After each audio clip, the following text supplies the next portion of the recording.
السلام علیکم میرے پیارے یوٹیوب فیملی، آئی ہوپ کہ آپ خیر سے ہوں گے۔ الحمدللہ میں بھی ٹھیک ہوں۔ آپ اپنے گھروں میں خوش اور آباد رہیں، میری اللہ تعالیٰ سے یہی دعا ہے۔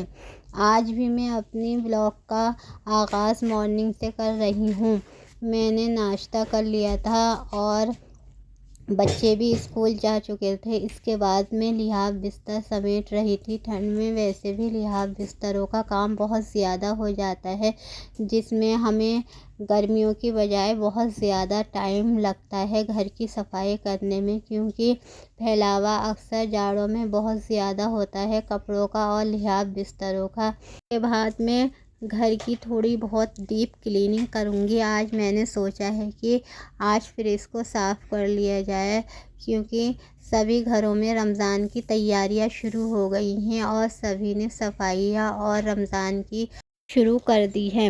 آج ہم بات کرتے ہیں کہ کبھی کبھی اچھا ہونا بھی انسان کو آزمائش میں ڈال دیتا ہے۔ زیادہ اچھا ہونا بھی آج کی دنیا میں اچھی بات نہیں ہے۔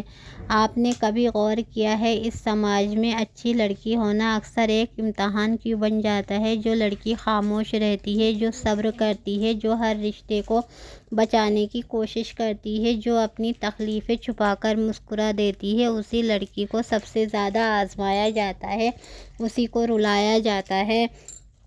ہمیں بچپن سے سکھایا جاتا ہے اچھی لڑکی اونچی آواز میں بات نہیں کرتی، اچھی لڑکی بحث نہیں کرتی، اچھی لڑکی گھر کی عزت ہوتی ہے، لیکن کوئی نہیں سکھاتا کہ اچھی لڑکی بھی ایک انسان ہے، اس کا بھی دل ہے، اس کی بھی خواہشیں ہیں۔ جب وہ ہر بات پر خاموش رہتی ہے تو لوگ اس کی شرافت کو اس کی کمزوری سمجھ لیتے ہیں، اور کمزور سمجھے گئے لوگوں کو دبانا بہت آسان ہو جاتا ہے۔ اس کی خاموشی کو اس کی رضامندی سمجھ لیا جاتا ہے۔ اچھی لڑکی اکثر اس لیے چپ رہتی ہے کیونکہ اسے ڈر لگتا ہے، رشتے ٹوٹنے کا خوف ہوتا ہے، لوگ کیا کہیں گے، اس فکر میں رہتی ہے۔ لیکن دنیا اس کی خاموشی کو اس کی منظوری سمجھ لیتی ہے۔ دھیرے دھیرے اس کی حدیں پار کی جاتی ہیں، اس کی عزت کو ہلکا لیا جاتا ہے، اور وہ ہر بار سوچتی ہے شاید غلطی میری ہی ہے۔ جب وہ نہیں کہنا سیکھ جاتی ہے، سب سے بڑا طوفان تب اٹھتا ہے جب اچھی لڑکی نہیں کہنا سیکھ جاتی ہے۔ پھر وہی لوگ کہتے ہیں تم بدل گئی ہو، تم میں گھمنڈ آ گیا ہے، تم اب پہلے جیسی نہیں رہی۔ سچ یہ ہے کہ وہ بدلی نہیں ہوتی، بس وہ اپنی روح کو بچانے کی کوشش کر رہی ہوتی ہے۔ وہ سب کے لیے اچھی ہوتی ہے، خود کے لیے نہیں۔ وہ ماں باپ کے لیے فرمانبردار، دوستوں کے لیے ہمدرد، رشتوں کے لیے قربانی دینے والی بن جاتی ہے۔ لیکن جب بات اس کی خوشی کی آتی ہے تو اس سے کہا جاتا ہے تھوڑا اور صبر کرو۔ لڑکیاں سمجھوتا کرتی ہیں اور اسی صبر میں اس کے ارمان چپ چاپ دم توڑ دیتے ہیں۔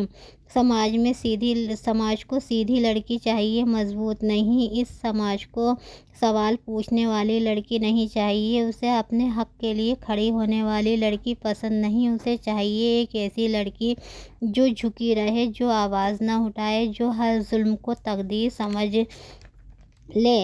اچھی لڑکی سے ہمیشہ امیدیں زیادہ رکھی جاتی ہیں۔ اچھی لڑکی سے کہا جاتا ہے تم سمجھدار ہو، تم سب سنبھال لو گی، تم حالات کو سمجھتی ہو۔ اس کے کندھوں پر ذمہ داریوں کا بوجھ رکھ دیا جاتا ہے، لیکن اس کے دل کی حالت کوئی نہیں پوچھتا۔ جب وہ تھک کر کہتی ہے اب مجھ سے نہیں ہو رہا تو جواب ملتا ہے تم تو مضبوط ہو، مضبوط سمجھ لینا اور مجبور بنا دینا، اسی کو سماج کی سمجھداری کہتے ہیں۔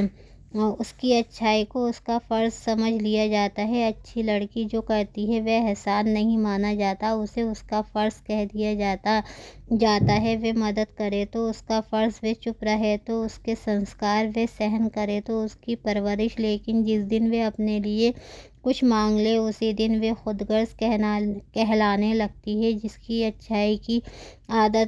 اچھائی کو عادت بنا لیا جائے اس کی قیمت کبھی نہیں سمجھی جاتی۔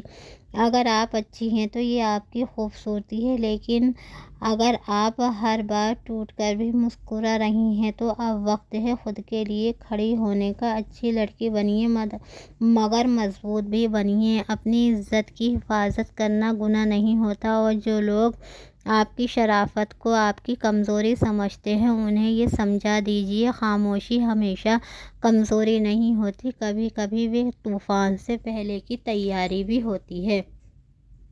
اسکول سے آ چکے تھے اور ہم دوپہر کا کھانا کھانے کے بعد فریج صاف کرنے میں لگ گئے تھے۔ بچوں کو بھی میں نے اپنے ساتھ فریج صاف کرنے میں لگا لیا تھا، اور یہ دیکھیے میں فریج کے اندر کی چیزیں واش کر رہی ہوں اور میرے دونوں بچے فریج صاف کر رہے ہیں۔